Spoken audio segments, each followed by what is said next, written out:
মথনগুৰিৰ ৰাইজে আমাক যথেষ্ট খং ৰাগ ক্ষোভেৰে কৈছে আমি এজিপিত আছোঁ। তেওঁলোকে আমাক দেখাৰ লগে লগে যিদৰে জয় অসম বুলি কৈ পেলাই সম্বোধন কৰিছে, খাও পিয় মৌজ কৰাও, সেইটোৱে হ'ল কংগ্ৰেছৰ নীতি। নেতা সলনি কি হ'ব, নীতিটো সলনি হোৱা নাই। এই মাটি আপোনাৰ, এই দেশ আপোনাৰ, ইয়াৰ ভাষা সাহিত্য সংস্কৃতিৰ বাবে অংগীকাৰবদ্ধ অসম গণ পৰিষদক আপোনালোকেও শক্তি প্ৰদান কৰক। সমাগত বিটিচি পৰিষদীয় নিৰ্বাচন এতিয়ালৈকে যদিওবা আনুষ্ঠানিক ঘোষণা হোৱা নাই, কিন্তু এতিয়ালৈকে প্ৰতিটো ৰাজনৈতিক দলে নিজৰ ৰাজনৈতিক ব্যস্ততা আৰম্ভ কৰি দিছে। ৰাজনৈতিক ক্ষেত্ৰখনত তেওঁলোকে নামি পৰিছে। BTRত বিশেষভাৱে BPF বা UPPLৰ লগতে এইবাৰ BJP, AGPকে আদি কৰি কংগ্ৰেছ বিভিন্ন দলসমূহে নিজৰ যি ৰাজনৈতিক কাৰ্য সেই কাৰ্য ইতিমধ্যে যথেষ্ট তৎপৰতাৰে আৰম্ভ কৰিছে। আৰু এই মুহূৰ্তত BTCৰ কিছু ৰাজনৈতিক কথা পাতিবৰ কাৰণে মোৰ সৈতে উপস্থিত আছে অসম গণ পৰিষদৰ উপসভাপতি অপূৰ্ব ভট্টাচাৰ্য ডাঙৰীয়া। আৰু তেখেতৰ সৈতে BTCত তেওঁলোকে এইবাৰ BTC নিৰ্বাচনত অংশগ্ৰহণ কৰিব, প্ৰাৰ্থী অৱতীৰ্ণ কৰাব। গতিকে সমগ্ৰ বিষয়টো লৈ পেলাই কথা পাতিবলৈ চেষ্টা কৰিম। ভট্টাচাৰ্য ডাঙৰীয়া, আপোনাক স্বাগতম জনাইছোঁ। আৰু প্ৰথমতে জানিব বিচাৰিম যে পূৰ্বতে যিহেতু AGPয়ে ডাইৰেক্টলি BTC নিৰ্বাচনত তেনেকৈ অংশগ্ৰহণ কৰা নাই, মানে অলপ ভালকৈ, এইবাৰ যিহেতু আপোনালোকে যথেষ্ট শক্তিশালী ৰূপত আহিব বুলি আমি শুনিবলৈ পাই আছোঁ, BTCৰ এইবাৰ ৰাজনীতি কেনেকুৱা দেখা পাই আছে? BTCৰ ৰাজনীতি এইবাৰ ইতিবাচক হ'ব। আৰু ইতিবাচক মই শব্দটো এইকাৰণেই উল্লেখ কৰিছোঁ যে অসম গণ পৰিষদ দলে অসমৰ ভৌগোলিক চাৰিসীমাত আৰু বিশেষকৈ BTC যিটো BTADৰ এলেকা বুলি কয়, সেই এলেকাত বসবাস কৰা বিভিন্ন জাতি, জনগোষ্ঠী, ভাষা ভাষী সম্প্ৰদায়ৰ মানুহ এদিন যিসকলে 1985 চনত অসম গণ পৰিষদ দল গঠন কৰাত উদ্যোগ লৈছিল, সহযোগিতা আগবঢ়াইছিল, সেই সকলো মানুহৰ ভিতৰত এটা বেদনা হৈছে যে অগপ ক'ত। আৰু বৰ্তমান দলৰ নেতৃত্বই সেই বিভিন্ন দিশৰ পৰা এই প্ৰশ্নটোৰ সন্মুখীন হৈছে আৰু সেই প্ৰশ্নটোৰ এটা ইতিবাচক উত্তৰ দিবৰ কাৰণেই এইবাৰ আগবাঢ়ি আহিছে। আৰু সেই দিশেৰে অসম গণ পৰিষদ দলৰ সন্মানীয় সভাপতি অতুল বৰা ডাঙৰীয়া, কাৰ্যকৰী সভাপতি সন্মানীয় কেশৱ মহন্ত ডাঙৰীয়াৰ তেওঁলোকে দলৰ এগৰাকী জ্যেষ্ঠ নেতা, অভয়াপুৰী বিধানসভা সমষ্টিৰ প্ৰাক্তন বিধায়ক, দলৰ সাধাৰণ সম্পাদক ভূপেন ৰায় ডাঙৰীয়াক অসম গণ পৰিষদ BTC পৰিষদীয় নিৰ্বাচন সমিতিৰ চেয়াৰমেন হিচাপে মনোনীত কৰিছে। আৰু লগতে এখন সমিতি গঠন কৰি দিছে। আৰু শেহতীয়াকৈ যোৱা 19 তাৰিখে এই সমিতিখনৰ পৰা এখন কৰ্ণধাৰ সমিতিও গঠন কৰি দিছে। এই পদক্ষেপকেইটাই এটা বস্তু স্পষ্ট কৰিছে যে অসম গণ পৰিষদ দল অসমৰ জনগণৰ প্ৰতি যিটো আমাৰ দায়বদ্ধতা, সেই দায়বদ্ধতাক পুনৰবাৰ প্ৰতিষ্ঠা কৰিবৰ কাৰণে বা ৰূপায়ণ কৰিবৰ কাৰণে ওলাই আহিছে। আৰু সেইকাৰণে মই এইটোক ইতিবাচক নিৰ্বাচন বুলি কৈছোঁ। ইতিমধ্যে আমি দেখিছোঁ যে যিহেতু অসম চৰকাৰতো আপোনালোকে সহযোগী দল হিচাপে আছে বা কেন্দ্ৰতো আপোনালোকে সহযোগী দল হিচাপে আছে, তেনে ক্ষেত্ৰত BTCৰ এইবাৰ পৰিষদীয় নিৰ্বাচনত যিহেতু BJPয়েও যথেষ্ট শক্তিশালী ৰূপত অৱতীৰ্ণ হ'ব বুলি তেওঁলোকে উল্লেখ কৰিছে, মিছন BTR বুলি তেওঁলোকে এক বিশেষ কাৰ্যসূচী ঘোষণা কৰিছে। তাৰ লগে লগে UPPL এইবাৰ যিহেতু অলৰেডি তেওঁলোকে শাসনত আছে, তেনে ক্ষেত্ৰত AGPৰ যি ধৰক ইয়াতে আগমন বা ইয়াতে শক্তিশালী ৰূপত অৱতীৰ্ণ হোৱা যিটো বিষয়, এই বিষয়টো আপোনালোকৰ যি মিত্ৰতা ৰাজ্যত বা কেন্দ্ৰত, এই মিত্ৰতাক ক'ৰবাত আঘাত কৰিবনে? একেবাৰে নহয়। এইকাৰণে মই কৈছোঁ একেবাৰে নহয়। মিত্ৰতাৰ মাজত থাকিও মিত্ৰতাক নেতৃত্ব দিয়া ভাৰতীয় জনতা পাৰ্টীয়ে প্ৰথমতে আনুষ্ঠানিকভাৱে এটা সিদ্ধান্ত ঘোষণা কৰিছে যে আমি এই BTCত অকলে নিৰ্বাচন খেলিম। BJP দলে যেতিয়া ঘোষণাটো কৰিছে, UPPL আমাৰ মিত্ৰ দল আৰু BJPৰ অসম গণ পৰিষদৰ মিত্ৰ দল, এই কথাটো মই বহু নতুন প্ৰজন্মৰ ৰাজনীতিকে বা ৰাজনৈতিক কৰ্মীয়ে নাজানে যে 1985 চনত অসম গণ পৰিষদ দলৰ যেতিয়া চৰকাৰ হয় বা 96 চনতো যেতিয়া দ্বিতীয়টো চৰকাৰ হয়, আজিৰ BTAD এলেকাৰ বহুকেইটা বিধানসভা সমষ্টিত অসম গণ পৰিষদ দলক বড়ো জনগোষ্ঠীয় মানুহে, ভৱেন নাৰ্জাৰীৰ দৰে ব্যক্তিয়ে তামোলপুৰৰ পৰা, সুৰেণ স্বৰ্গীয়াৰীৰ দৰে ব্যক্তিয়ে চাপাগুৰিৰ পৰা জয়লাভ কৰিছে, বৰমাৰ পৰা ৰেখাৰণী দাস বড়োৱে কৰিছে, ৰাজেন মুছাহাৰীয়ে গোসাইগাঁৱৰ পৰা, বলেন মুছাহাৰীয়ে গৌৰীপুৰৰ পৰা, যিটো বৰ্তমান পৰ্বতঝাৰ হ'ব, ঠিক সেইদৰে পানেৰীৰ পৰা দুৰ্গা দাস বড়োৱে, কলাইগাঁৱৰ পৰা আমি তিনিবাৰ জিকিছোঁ কলাইগাঁও।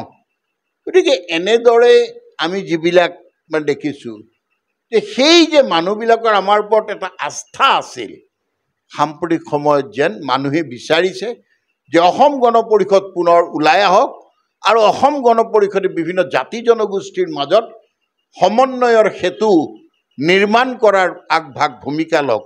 তাৰোপৰি আটাইতকৈ ডাঙৰ কথাটো হৈছে যে BTAD গঠনে বড়ো জনগোষ্ঠীৰ কিমান উন্নতি আৰু উন্নয়ন কৰিছে সেইটো বড়ো জনগোষ্ঠীয় ৰাইজে যিদৰে এটা বিশ্লেষণ কৰিব।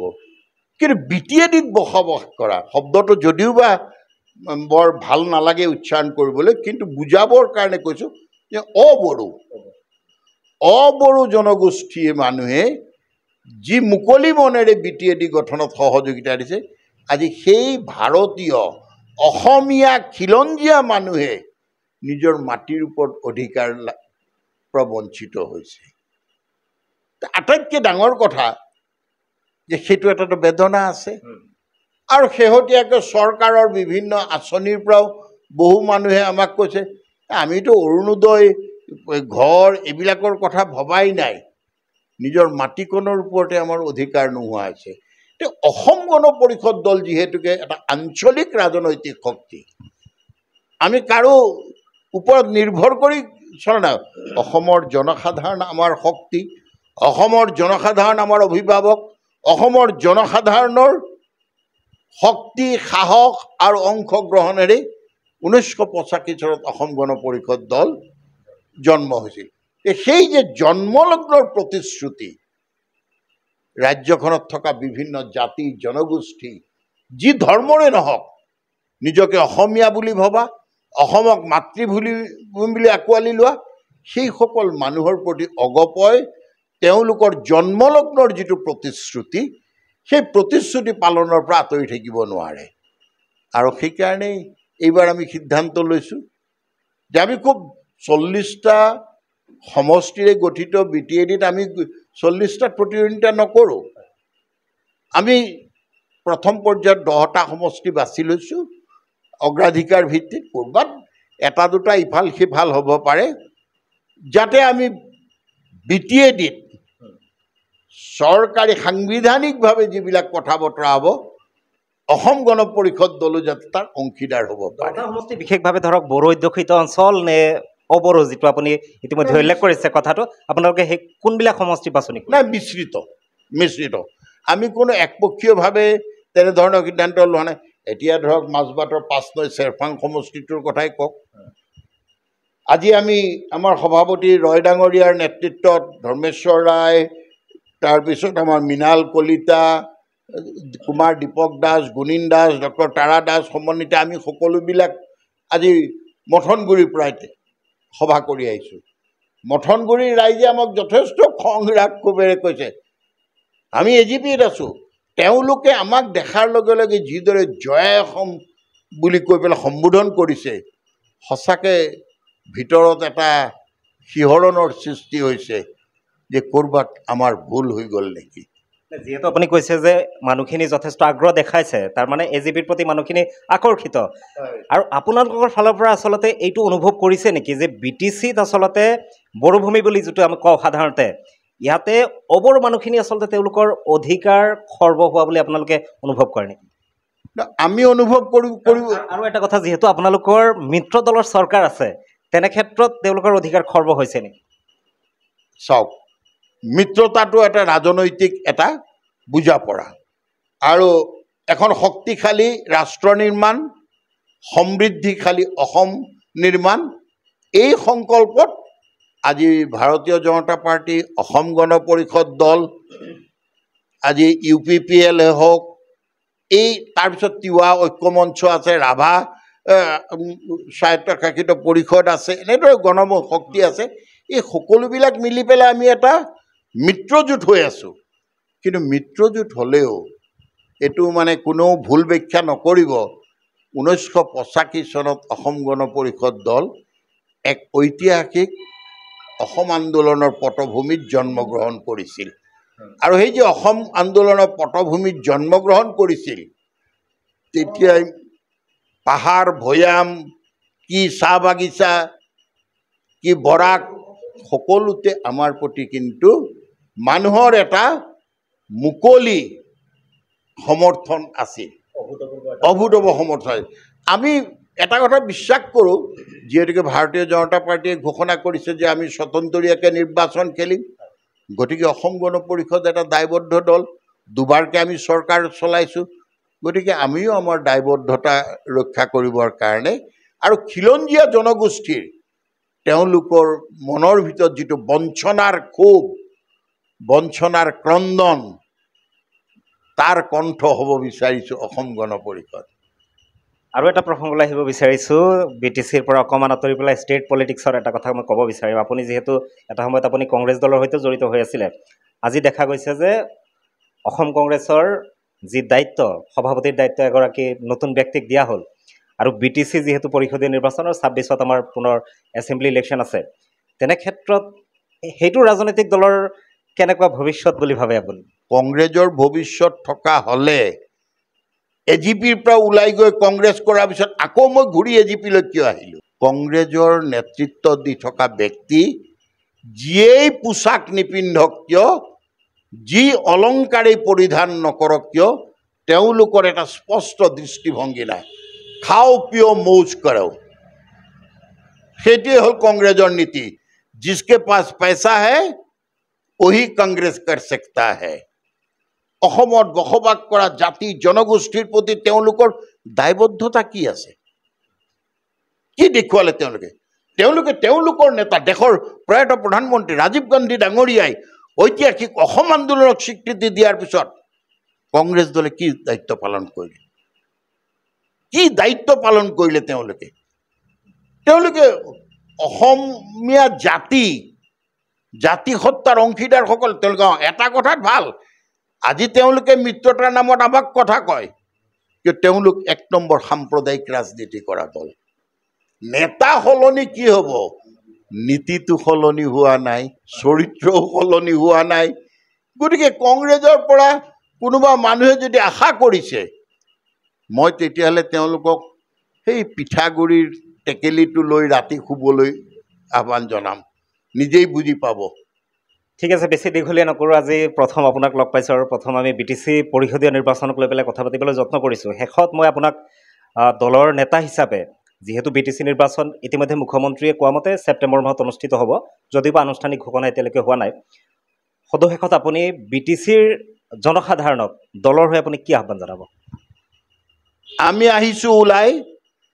BTCত বসবাস কৰা বিভিন্ন জাতি জনগোষ্ঠী বঞ্চিতজনৰ এক কণ্ঠ হ'বলৈ যাতে সেই সন্মিলিত কণ্ঠস্বৰ কোকৰাঝাৰলৈকে আমি কঢ়িয়াই লৈ যাব পাৰোঁ সমন্বয়ৰ মাজেৰে সৎভাৱেৰে সহনশীল নীতিৰে BTAD পৰিষদীয় এলেকাত বসবাস কৰা অন্যান্য খিলঞ্জীয়া জাতি জনগোষ্ঠীৰ মানুহে যাতে বঞ্চনাৰ বেদনাত কান্দিব নালাগে তাৰ বাবে অসম গণ পৰিষদে এই নিৰ্বাচনৰ জৰিয়তে সেই ৰাইজক আমি প্ৰতিনিধিত্ব কৰিবৰ কাৰণে ওলাইছোঁ আমাৰ দৃঢ় বিশ্বাস অহা BTAD যিখন চৰকাৰ হ'ব অসম গণ পৰিষদ তাত থাকিব ঠিক আছে ধন্যবাদ জ্ঞাপন কৰিছোঁ আৰু আশা কৰিছোঁ যে আপোনালোকৰ যি কামনা আপোনালোকে যেনেকৈ আগবাঢ়ি আহিছে সেয়া পূৰণ হওক আপোনাক ধন্যবাদ জ্ঞাপন আপোনাৰ জৰিয়তে সমূহ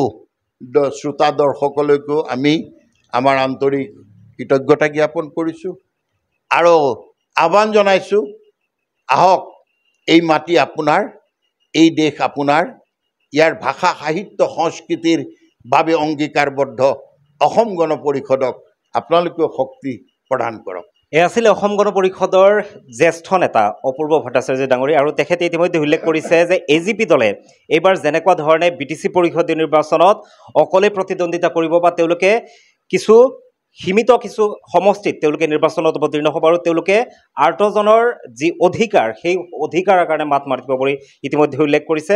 আৰু তেওঁলোকে উল্লেখ কৰিছে যে বৰ্তমান যিসকল মানুহৰ অধিকাৰ বা তেওঁলোকৰ মাটিৰ সমস্যাই হওক বা বিভিন্ন যি সমস্যাসমূহ আছে সেই ক্ষেত্ৰত মাত মাতিবৰ কাৰণে তেওঁলোকে আগ্ৰনোৱা হৈ তেওঁলোকে কাম কৰিব বুলি ইতিমধ্যে উল্লেখ কৰিছে। গতিকে পৰৱৰ্তী সময়ত এজিপি দলে বিশেষভাৱে বিটিচি পৰিষদীয় নিৰ্বাচনত কোন কোন সমষ্টিত তেওঁলোকে প্ৰাৰ্থিত্ব আগবঢ়ায় সেই সম্বন্ধে আমি পৰৱৰ্তী সময়ত কিছু প্ৰতিবেদন আগবঢ়াব চেষ্টা কৰিম। লগতে ৰাইজে এজিপি দলক, কিয়নো পূৰ্বতেও ইতিমধ্যে অপূৰ্ব ভট্টাচাৰ্য ডাঙৰীয়াই যেনেদৰে উল্লেখ কৰিছে যে ৮৫ চনত যেনেকৈ ধৰণে শিলদৌল ভাঙি এক অভূতপূৰ্ব সঁহাৰিৰে ৰাইজে তেওঁলোকক আঁকোৱালি লৈছিলে, এইবাৰ বিটিচি পৰিষদীয় নিৰ্বাচনত জনসাধাৰণে তেওঁলোকক কিমান সহযোগিতা আগবঢ়ায় বা কিমানখিনি আঁকোৱালি লয় সেয়া সময়ত হ'ব লক্ষণীয়।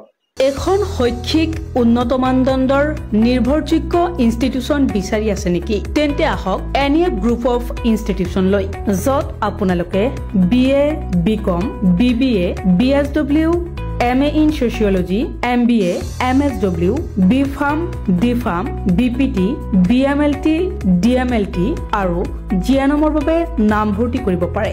গুণগত শিক্ষা, উন্নত মানদণ্ড আৰু সুসজ্জিত লাইব্ৰেৰী, উন্নত ধৰণৰ লেবৰ সুব্যৱস্থা থকা এখন শিক্ষা অনুষ্ঠান, যিখন গুৱাহাটীৰ মাজমজিয়া লখৰাইস্থিত চাউকুচিত অৱস্থিত। আমাৰ যোগাযোগ নম্বৰ হৈছে 9435666999 অথবা 9401174466 অথবা 9864649699 অথবা ভিজিট কৰিব পাৰে আমাৰ ৱেবছাইট লৈ www.niafcollege.org লৈ।